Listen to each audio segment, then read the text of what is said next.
गया second amino acid के साथ, ये सेकंड अटैच हो गया थर्ड के साथ, थर्ड अटैच हो गया फोर के साथ, फोर अटैच हो गया फिफ्थ के साथ।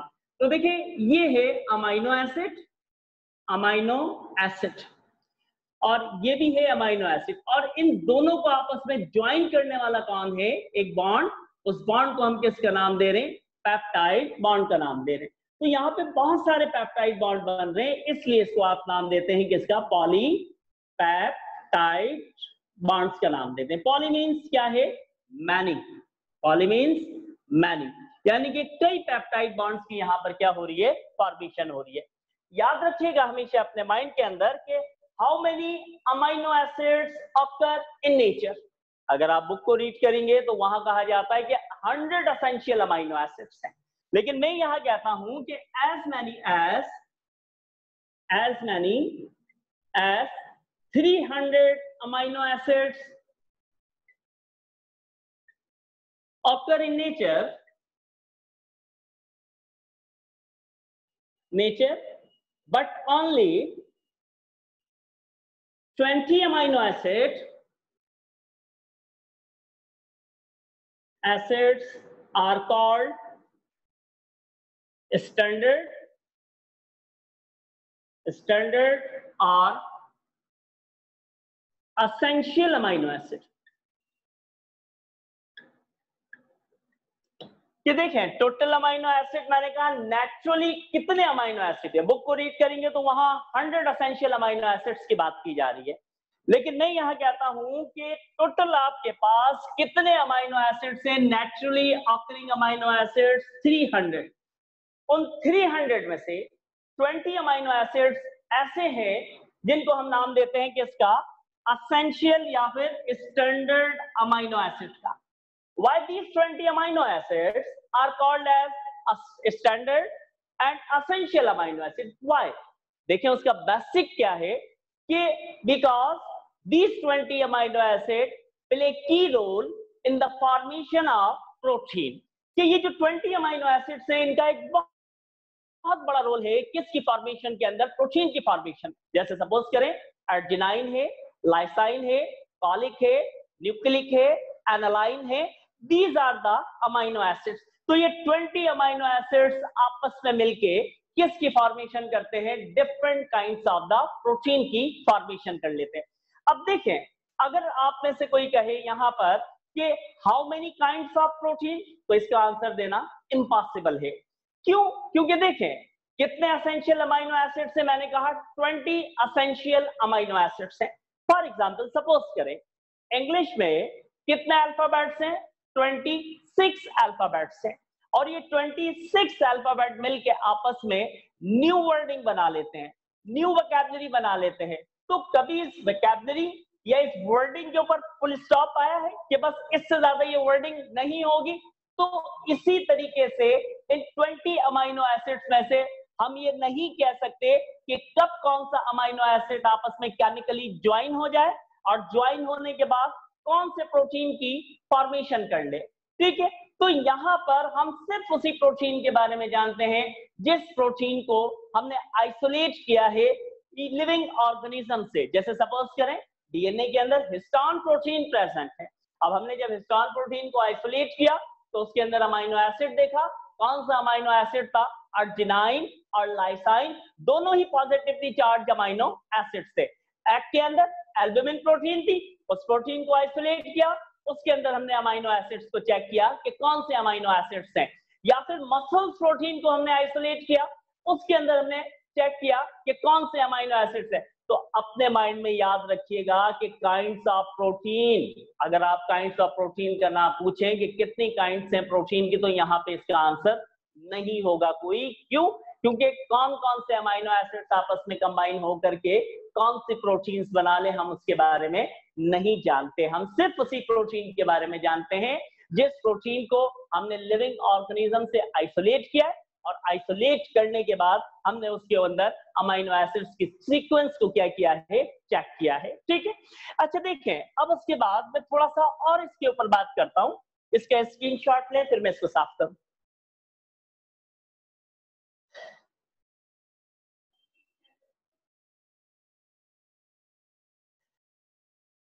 गर्मी लग रही है ना, थक रहा हूँ। ले लिया भाई, ठीक है जी, आगे चलते हैं। बोर तो नहीं हो रहे आप लोग आज? नो नो, ठीक है जी, ठीक है, कंटिन्यू करते हैं। अच्छा, फाइनल टेस्ट मैंने दे दिया था कल आपको ग्रुप के अंदर, और उस फाइनल टेस्ट के अंदर आप उसको सॉर्ट आउट कर लीजिएगा। टेस्ट नंबर 2 की की और फाइनल टेस्ट की मैं आपको ग्रुप में डाल दूंगा। कल मैंने रिकॉर्डिंग भी आपको दी थी ग्रुप के अंदर, आज की रिकॉर्डिंग भी मिल जाएगी आपको, ठीक है। लेकिन केमिस्ट्री की रिकॉर्डिंग देखिए मैं बता रहा हूँ, मैं उसको रिमूव कर दूंगा आज। केमिस्ट्री की रिकॉर्डिंग 24 आवर्स के बाद रिमूव हो जाएगी, वो कंटिन्यू नहीं रहेगी। हाँ, बायो की फिर आपको मिल जाएगी, जब चाहे आप देख लें, लेकिन केमिस्ट्री की रिमूव कर दी जाएगी क्योंकि उसको यूट्यूब के ऊपर प्राइवेट करके आपको दी गई है।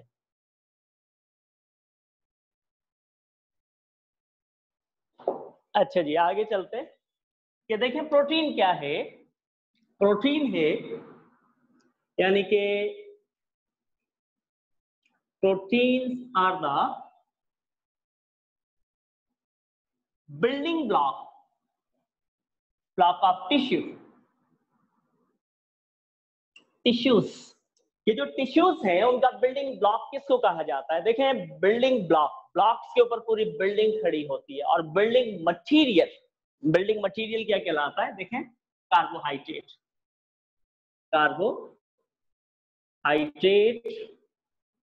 Are the building material. Carbohydrate क्या है बेटा? Building material. और प्रोटीन क्या है? Building blocks. जब तक ब्लॉक्स हम किसी बिल्डिंग के नहीं खड़े करते तो उस वक्त तक कोई इमारत या कोई भी हम यानी कि फ्लोर को तैयार नहीं कर सकते।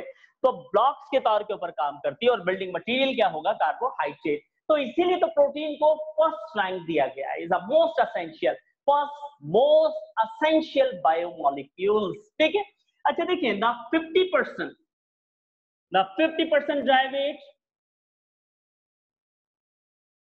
dry weight of cell depend upon the protein.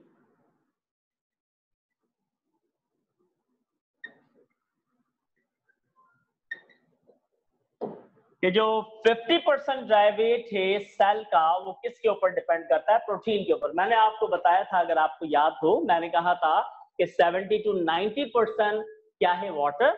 अगर वाटर एवापोरेटेड हो जाए तो remaining mass is called dry weight. तो उस ड्राई वेट में आपके पास यूं कह लीजिए जो 50% वेट है वो किसका है? प्रोटीन का है आपके पास। अच्छा जी, 2 अमाइनो एसिड बॉन्डेड होंगे तो पेप्टाइड लिंकेज बनेगा। यस, पेप्टाइड बॉन्ड या पेप्टाइड लिंकेज बनेगा, ठीक है हिफ्जा। अच्छा फातिमा, फाइनल टेस्ट कब डिस्कस करेंगे? कल डिस्कस करेंगे, आज पहले की दे दें, आप चेक कर लीजिएगा। अच्छा, प्रोटीन एंजाइम ही है क्या? यस, प्रोटीन एंजाइम्स हैं, क्योंकि जितने भी एंजाइम्स हैं वो प्रोटीन से बने हुए होते हैं। और एंजाइम्स क्या काम करते हैं? देखिए एंजाइम्स क्या काम करते हैं, सुने मेरी बात को, कि एंजाइम्स क्या है? Basically proteinaceous in nature. बात को समझिएगा गौर से। अब सुने थोड़ी सी बात, एंजाइम बनते कैसे हैं? ये यहाँ पे क्वेश्चन किया है तो मैं आपको बताता चलूं। डाइपेप्टाइड बेटा कब बनेंगे? जब 2 अमाइनो एसिड मिलेंगे, ठीक है ना। Dipeptide bond, tripeptide, tetrapeptide, pentapeptide, hexapeptide, octapeptide. तो जितने अमाइनो एसिड कंबाइन होते जाएंगे उतने पेप्टाइड बॉन्ड बनते जाएंगे। और अगर क्या हो, इधर देखें, मैं इधर ऐसे कर दूं एंड, तो फिर मैं कहूंगा पॉलीपेप्टाइड। मैं क्या कहूंगा? पॉलीपेप्टाइड। पॉली मीन्स मैनी, कितने मैनी? वी डोंट नो, हम नहीं जानते, नंबर्स का मैंने जिक्र कर दिया। और देखिए यहां पर इस तरीके से dipeptide, tripeptide, tetrapeptide, pentapeptide, हेक्सापेप्टाइड, peptide. तो इस तरीके से ना लिंकेज, अब पेप्टाइड बॉन्ड कह दें या फिर आप इसको नाम दे दें किसका?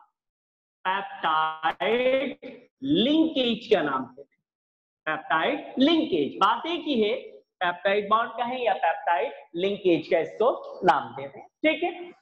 अच्छा जी, मैंने कहा कि अच्छा हाँ, वो क्वेश्चन आपका रह गया बीच में एंजाइम्स वाला, ठीक है। सुने इधर, देखें और से सुनिएगा, मैं बड़ी बेसिक लेवल से आपको बता रहा हूं। चले, ये क्या है और से सुनिएगा, ये है प्राइमरी स्ट्रक्चर ऑफ प्रोटीन। ये है प्राइमरी स्ट्रक्चर ऑफ प्रोटीन। ये कब बना? एक बना ड्यूरिंग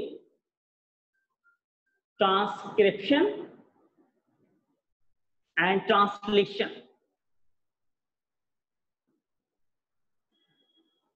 जानते हैं ट्रांसक्रिप्शन और ट्रांसलेशन दोनों किसके स्टेप हैं? सिंथेसिस ऑफ प्रोटीन के। किसके हैं दोनों? सिंथेसिस ऑफ प्रोटीन पढ़ चुके हैं आप ये। Synthesis of protein, yes, synthesis of protein दो स्टेप में कंप्लीट होता है ना। ट्रांसक्रिप्शन में फॉर्मेशन ऑफ मैसेंजर आरएनए होगा और ट्रांसलेशन में पॉलीपेप्टाइड बनेगी, पॉलीपेप्टाइड। और से सुनिएगा मेरी बात को। अच्छा जी, मैं इस वाली साइड को थोड़ा साफ कर रहा हूं, देखिएगा।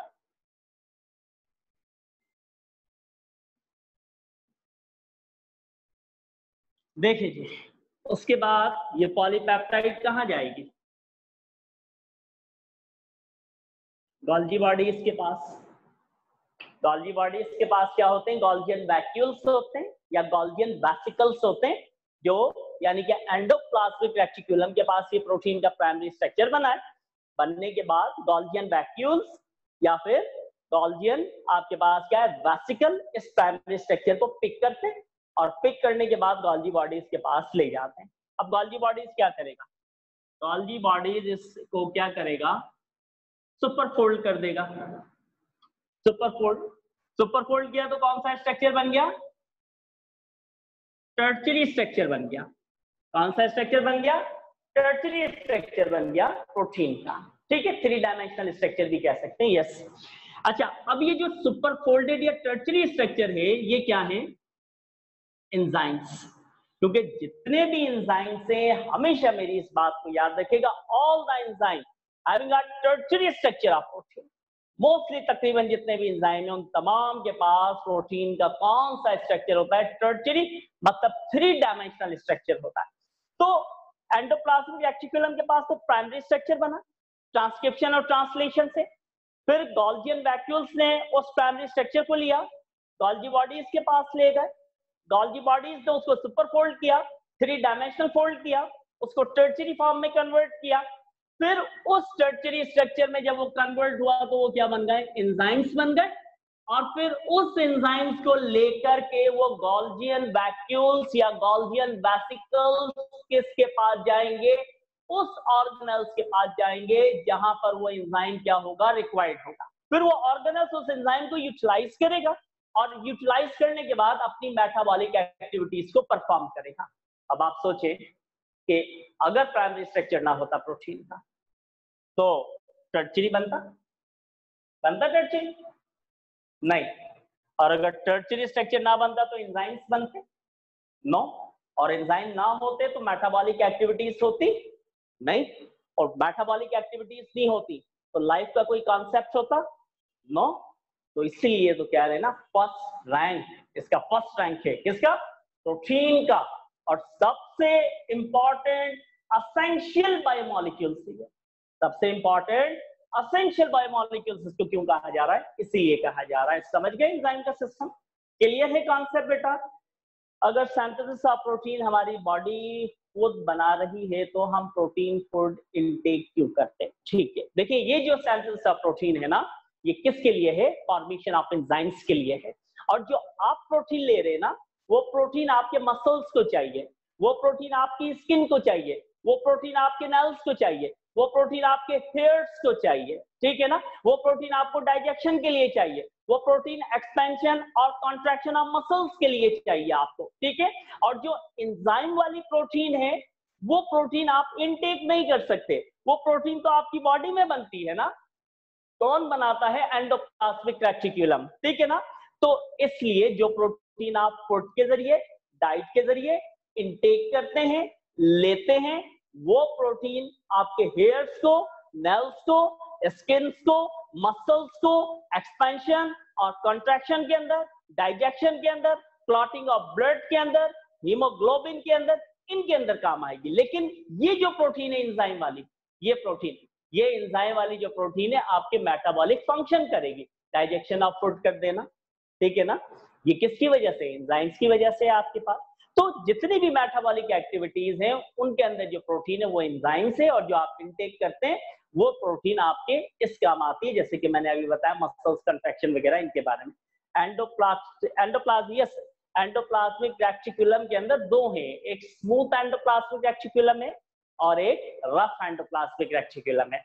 तो आप देखिए रफ एंडोप्लाज्मिक रेटिकुलम के पास क्या होते हैं, ठीक है ना, राइबोसोम्स होते हैं, और राइबोसोम्स जो है वो प्रोटीन फैक्ट्रीज कहलाते हैं। उनका काम क्या होता है? प्रोटीन की फॉर्मेशन करना होता है। जबकि स्मूथ एंडोप्लाज्मिक रेटिकुलम का काम क्या होता है? मैंने लास्ट टाइम भी बताया था, फैट सेल, एडिपोज सेल्स जो आपके पास है, उन फैट सेल के अंदर जो कोलेस्ट्रॉल है, उस कोलेस्ट्रॉल को वो कन्वर्ट करते हैं विटामिन D3 के अंदर in the presence of light. बात लोग कहते हैं कि लाइट से हम विटामिन D3 ले रहे हैं, तो भाई लाइट से नहीं ले रहे हैं आप विटामिन D3। असल में हो क्या रहा है, आपकी स्किन में एडिपोज सेल, फैट सेल्स हैं, उन फैट सेल में कोलेस्ट्रॉल है, लाइट पड़ती है, तो प्रेजेंस ऑफ लाइट के अंदर स्मूथ एंडोप्लाज्मिक रेटिकुलम क्या काम करता है? उस कोलेस्ट्रॉल को कन्वर्ट कर देता है विटामिन D3 के अंदर। क्लियर हुआ?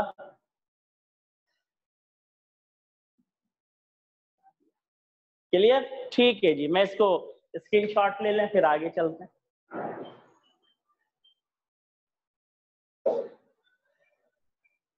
स्क्रीनशॉट लें जल्दी से।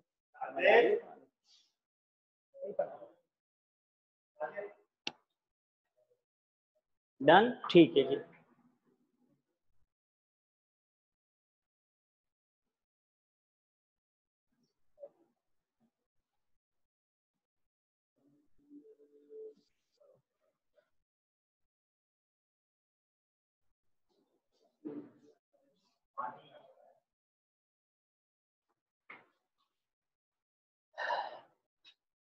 अच्छा जी, उसके बाद देखें अमाइनो एसिड का स्ट्रक्चर। अमाइनो एसिड का स्ट्रक्चर देखते हैं। ये है कार्बन, कार्बन के साथ NH2, ये है अमाइनो ग्रुप, ठीक है। और COOH, ये है कार्बो ऑक्साइल या कार्बोक्सिलिक एसिड, कार्बोक्साइल ग्रुप।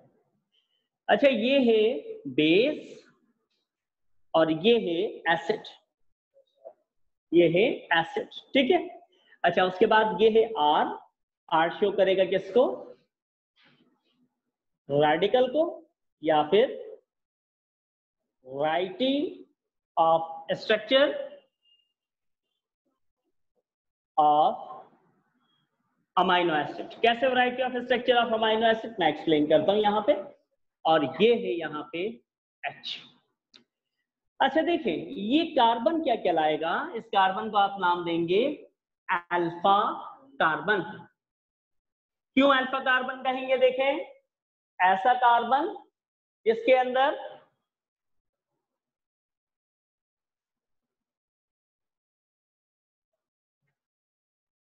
ऐसा कार्बन अल्फा कार्बन कहलाएगा जिसके साथ एक वक्त में अमाइनो ग्रुप भी अटैच हो और कार्बोक्सिलिक एसिड, मतलब एसिड और बेस अगर एक ही कार्बन के साथ में अटैच होंगे, एसिड और बेस अगर एक ही कार्बन के साथ अटैच हो, एक तरफ एसिड हो दूसरी तरफ बेस हो, तो ऐसे कार्बन को हम किसका नाम देते हैं? अल्फा कार्बन का नाम देते हैं, ठीक है। और R किसको शो कर रहा है? रेडिकल या वैरायटी ऑफ स्ट्रक्चर को शो कर रहा है। जैसे सपोज करें मैं यहां कहता हूं कि चले इसके पहले, हाँ, ग्लिसराइन की बात कर रहा हूं। ग्लिसराइन इज द सिंपलेस्ट, याद रखिएगा ये एमसीक्यू आ सकता है, सिंपलेस्ट टाइप ऑफ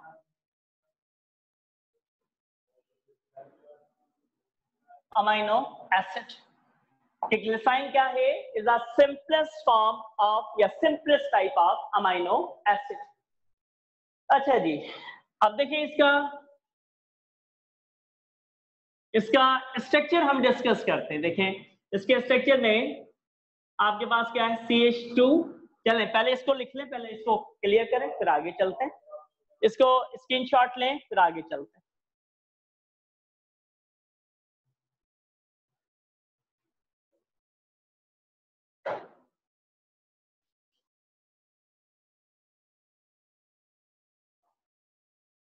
डन।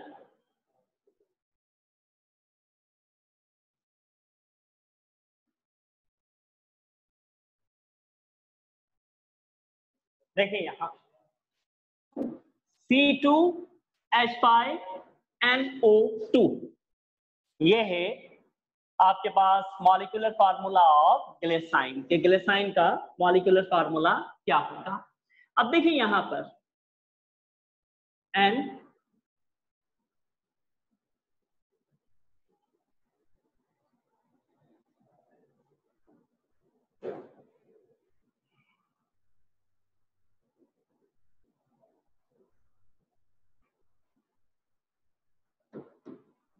ठीक है।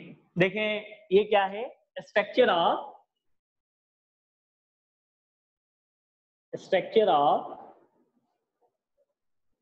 ग्लिसराइन। किसका स्ट्रक्चर है? ग्लिसराइन का स्ट्रक्चर है।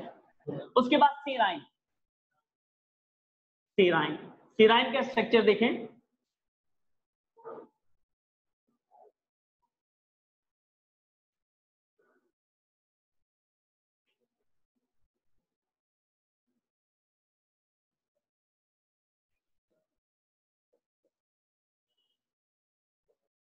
देखिए यहां पे मैंने कहा था ना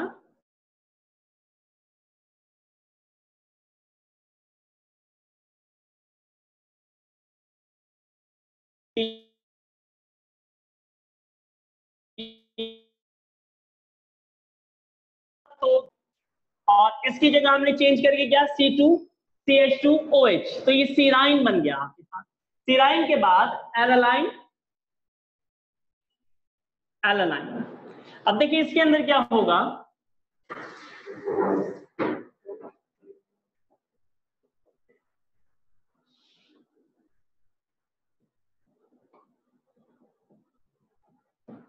देखिए स्ट्रक्चर। तो R की वैल्यू आप चेंज करते जाएंगे तो variety of amino acid, R की वैल्यू चेंज करते जाएंगे तो वैरायटी ऑफ अमाइनो एसिड की फॉर्मेशन होगी। यहाँ पे CH2OH किया तो सेराइन, यहाँ पे OH या किया तो ऐसे में क्या बन गया आपके पास, एनालाइन बन गया। ठीक है, नजर नहीं आ रहा है? आईडी सेट करो इसको जरा।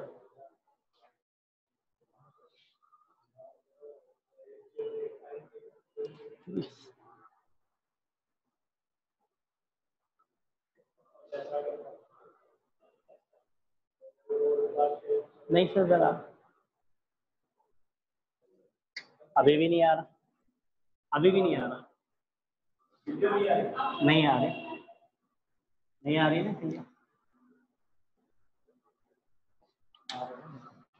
क्लियर नहीं आ रही ना, क्लियर नहीं है वीडियो ब्लोर मार रही है।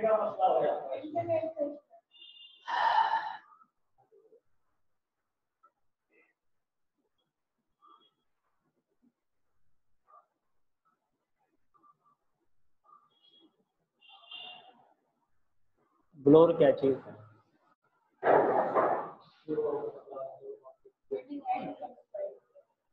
ये तो हो जाए यहाँ तक तो।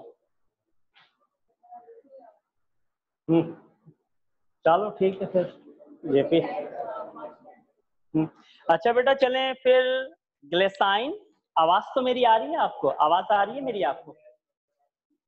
ठीक है, देखें ग्लिसराइन, सेराइन और एनालाइन, यहां से फिर दोबारा कल हम स्टार्ट करेंगे। इतना रहने देते हैं। अब से यानी कि 10 मिनट के बाद सर जेपी की क्लास होगी, फिर आप सर जेपी की क्लास अटेंड कर लीजिए, मैं यहीं से कल दोबारा कंटिन्यू करूंगा। ठीक है, थैंक यू।